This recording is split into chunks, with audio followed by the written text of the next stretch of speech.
It's the brain.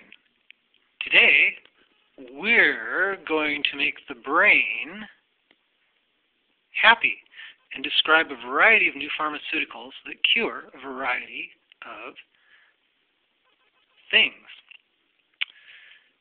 Now, let's look at this photoactivatable neurotransmitter molecule.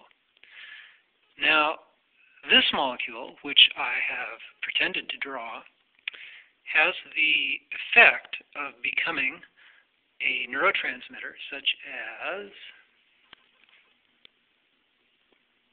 dopamine, serotonin, or epinephrine, sometimes called norepinephrine, when the photoactivatable group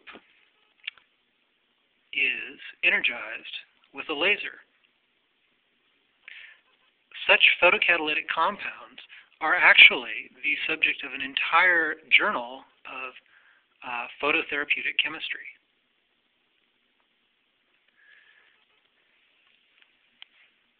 Here we are, back at the brain, and there is the nucleus accumbens. The nucleus accumbens is known as the pleasure center of the brain, and it is the area which, when electrically stimulated, causes animals to prefer that electrical stimulation to any other known treatment, and is thought to be associated with pleasure.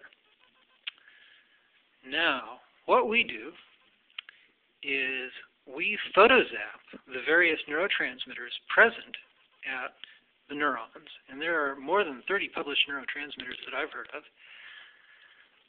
to record the various sensations, meanings, as well as reward learning potentiations of each neurotransmitter system. So that means you actually have a human volunteer experiencing photocatalytic dopamine, serotonin, or epinephrine, and then you simply shine a plurality of beams at the nucleus accumbens so that at that one particular location there is a relative surplus of a particular photoneurotransmitter being converted to an active neurotransmitter. Then the person says what it actually feels like. Does it really feel good as a pleasure center? Or does it cause craving? Or does it cause a kind of perhaps exaltation thrill, which you might get with epinephrine? Or does it cause a sensation of fantastic, deep comfort and belongingness, which might come from serotonin? Measuring the human-described sensation as well as meaning of each of the neurotransmitters at the nucleus accumbens permits human beings to know what the pleasure center is and what it actually does. Also, very importantly, people learn and people love to create new ways of learning. The reward learning potentiations of each neurotransmitter system can be measured. Perhaps epinephrine feels absolutely fantastic at the nucleus accumbens, yet if asked to memorize a list of words correctly to get more norepinephrine at the nucleus accumbens, people only get like 90%, whereas the serotonin version, perhaps they get 97%.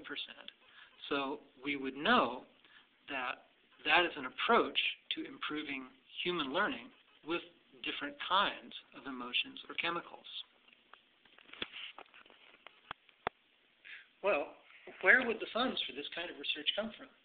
When you think about it, there's a wide variety of very important and meaningful pharmaceutical treatments that make it so that people live happier, better lives. People are cured of depression.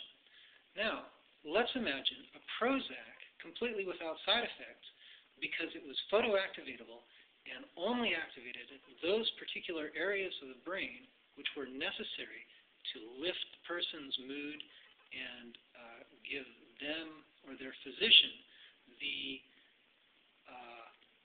meaningful wellness that they preferred.